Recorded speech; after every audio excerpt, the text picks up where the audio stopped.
Hello दोस्तों, स्वागत है आपका कमल स्टडी पॉइंट पे।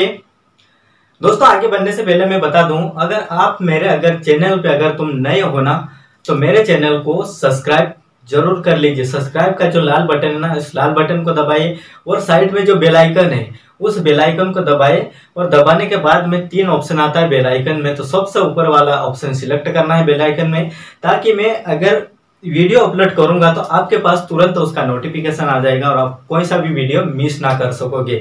मेरा ये टॉपिक खत्म होने के बाद में इतिहास का टॉपिक मैं बहुत जल्दी खत्म कर रहा हूँ। अभी इसको खत्म करने के बाद में भारतीय भूगोल से पढ़ाऊंगा और भारतीय भूगोल में ऐसे नहीं पढ़ाऊंगा, भारतीय भूगोल इस तरह से नहीं पढ़ाऊंगा। भारतीय भूगोल को मैं पूरा डायग्राम के हिसाब से पढ़ाऊंगा। एक एक चीजें जो जो याद करना है वो मैं एक एक चीज आपको पूरी डिटेल की तरह मैं समझा दूंगा और पूरे डायग्राम से याद कराना मेरी गारंटी है। 100% एक भी चीजें ऐसी नहीं होगी कि जो आपको याद ना हो। तो मेरे वीडियो को एक भी वीडियो मिस ना हो, इसलिए अगर नए हो तो मेरे चैनल को सब्सक्राइब कर लीजिए। सब्सक्राइब का लाल बटन दबाने के बाद बेल आइकन का ऑल प्रेस भी कर दीजिए। तो हम शुरू करते हैं। आज हमारा पहला टॉपिक है वैष्णव धर्म।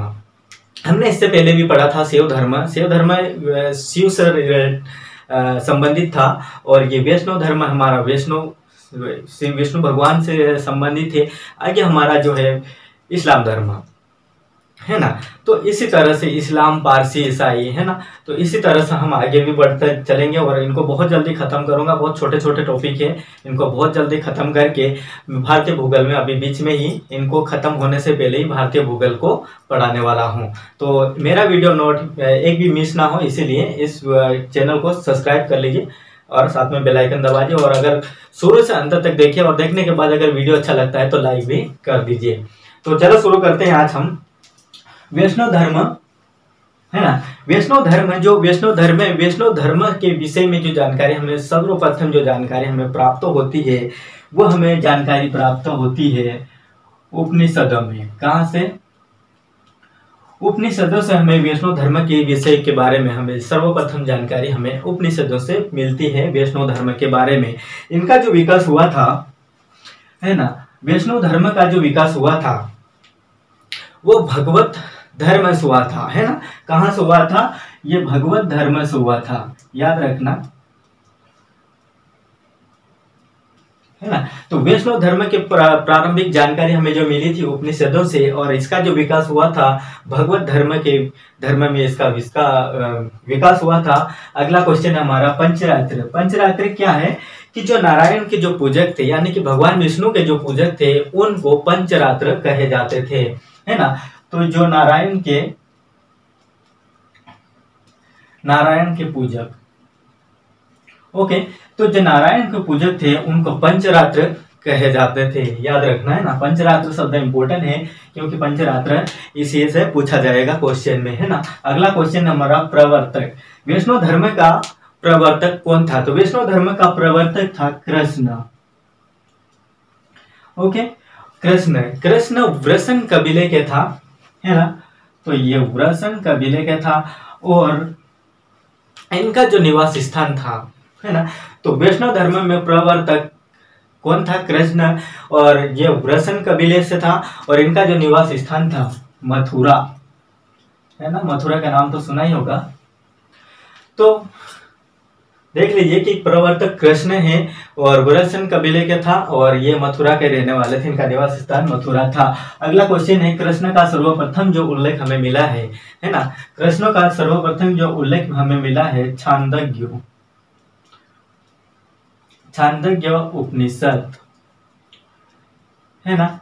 छांदोग्य उपनिषद में इसका सर्वप्रथम जो उल्लेख मिला था, कृष्ण का उल्लेख सर्वप्रथम हमें छांदोग्य उपनिषद में मिला है और जो कि देवकी पुत्र तथा अंगिरस, है ना, अंगिरस के शिष्य के रूप में हुआ था। ओके, तो सर्वप्रथम कृष्ण का जो उल्लेख मिला है छांदोग्य उपनिषद में देवकी पुत्र और अंगिरस के शिष्य के रूप में इसका उल्लेख हुआ था। अगला क्वेश्चन है वासुदेव कृष्ण का सबसे प्रारंभिक जो अभिलेखीय उल्लेख जो मिला था, है ना, वासुदेव कृष्ण का सबसे प्रारंभिक अभिलेखीय जो उल्लेख मिला था वो था बेशनगर स्तंभ अभिलेख से, ओके। तो वासुदेव कृष्ण का जो सर्वप्रथम अभिलेखीय उल्लेख जो मिला था बेसनगर स्तंभ अभिलेख में इसका उल्लेख पाया गया था। अगला क्वेश्चन हमारा विष्णु के 10 अवतार का उल्लेख कहाँ पर मिला था, है ना। तो विष्णु के 10 अवतारों का जो उल्लेख मिला है वह हमें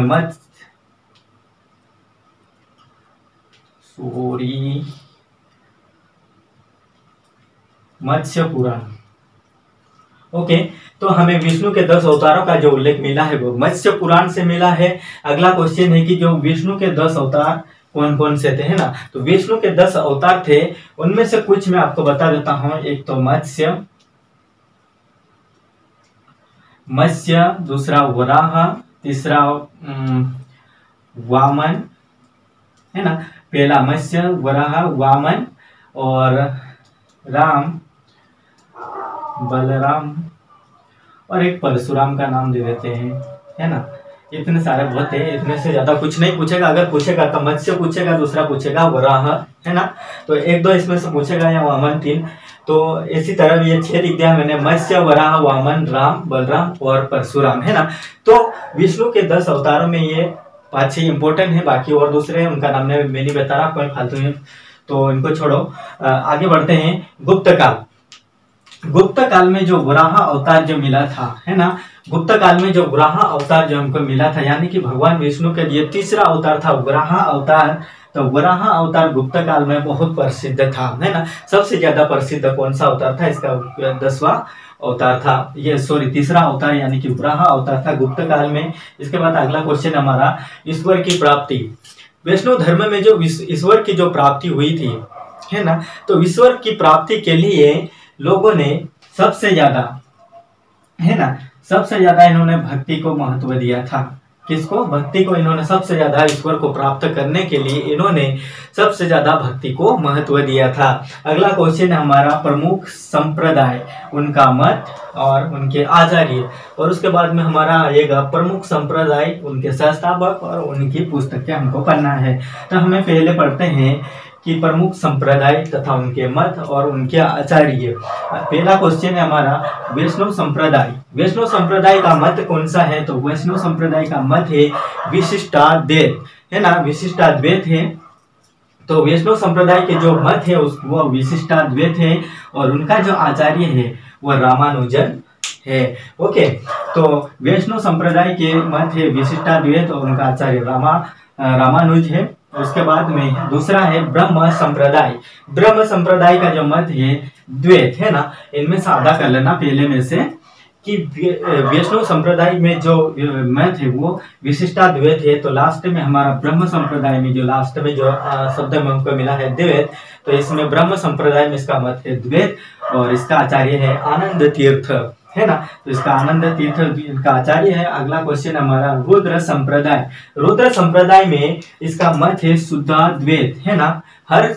हर चारों क्वेश्चन में लास्ट में द्वैत आ रहा है और किसी पहले में एक में द्वैत आ रहा है। तो याद रखना कि इनके सभी में लास्ट में द्वैत आ रहा है और ब्रह्म में सिर्फ द्वैत है। तो रुद्र संप्रदाय का मत है शुद्धाद्वैत और इनका जो आचार्य है वल्लभाचार्य। अगला क्वेश्चन है सनक संप्रदाय। सनक संप्रदाय इसमें है द्वैताद्वैत, है ना।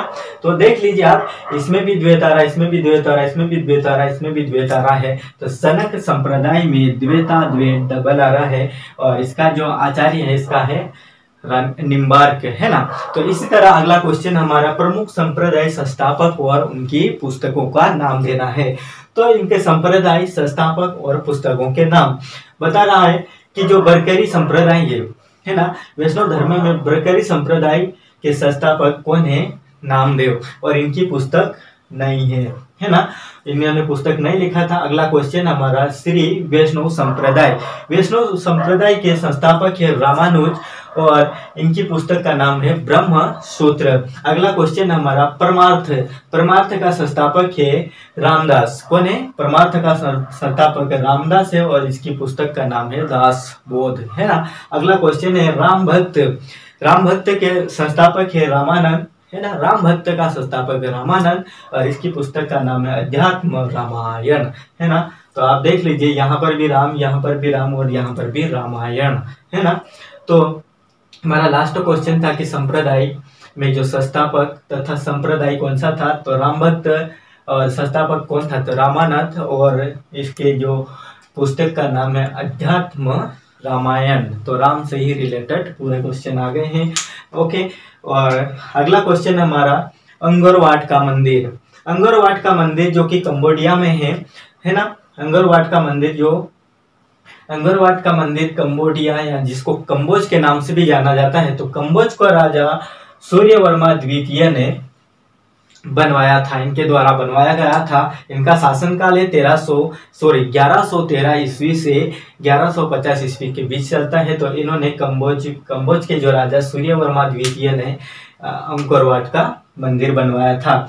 इस मंदिर में लगभग, है ना, इस मंदिर में लगभग अंगोर वाट के मंदिर में लगभग 10.5, है ना, 10.5 फीट ऊंची भगवान विष्णु की मूर्ति की स्थापना की गई थी। तो अंगोर वाट के मंदिर में लगभग 10 फीट, है ना, 10.5 फीट ऊंची भगवान विष्णु की मूर्ति रखी गई थी, यानी कि उसकी स्थापना की गई थी। और अगला क्वेश्चन हमारा, भगवान विष्णु के सुदर्शन चक्र में कितनी तीलियां थी, है ना।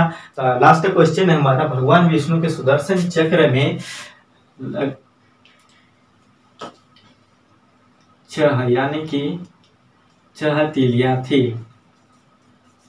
ओके, तो भगवान विष्णु के सुदर्शन चक्र में 6 तीलियां थी। इसी तरह आगे वीडियो देखने के लिए मेरे चैनल को सब्सक्राइब करें, और सब्सक्राइब का लाल बटन दबा के बेल आइकन दबाएं, और साथ में लाइक भी कर दीजिए। अगर वीडियो अच्छा लगा हो तो वीडियो को लाइक करना तो बनता है, और कमेंट के माध्यम से बता दीजिए। मेरा उत्साह बढ़ाने के लिए कमेंट भी करते रहिए, लाइक भी कर दीजिए, और सब्सक्राइब नहीं करे तो सब्सक्राइब भी ठोको, और साथ में बेल आइकन को भी दबाओ, और आगे चलते रहो। भारतीय भूगोल के साथ और मिलेंगे, और ये हमारा टॉपिक बढ़ता रहेगा। ये हमारा, इसके बाद में हमारा इस्लाम धर्म आएगा, इसमें इसके बाद ईसाई धर्म और पारसी, है ना। इसी तरह हम आगे बढ़ते रहेंगे, और हर एक टॉपिक से पढ़ते रहेंगे। हमारा पॉलिटी का भी आएगा, है ना, कुछ समय बाद पॉलिटी का भी वीडियो आएगा। और अभी इतिहास का चलता है, तो प्राचीन भारतीय इतिहास चल रहा है, इसके बाद मध्यकालीन इतिहास चलेगा, इसके बाद, और हमारा मध्यकालीन इतिहास के साथ साथ हमारा भारतीय भूगोल भी चलेगा, और उसके बाद में राजनीति भी चलेगा, है ना, पॉलिटी,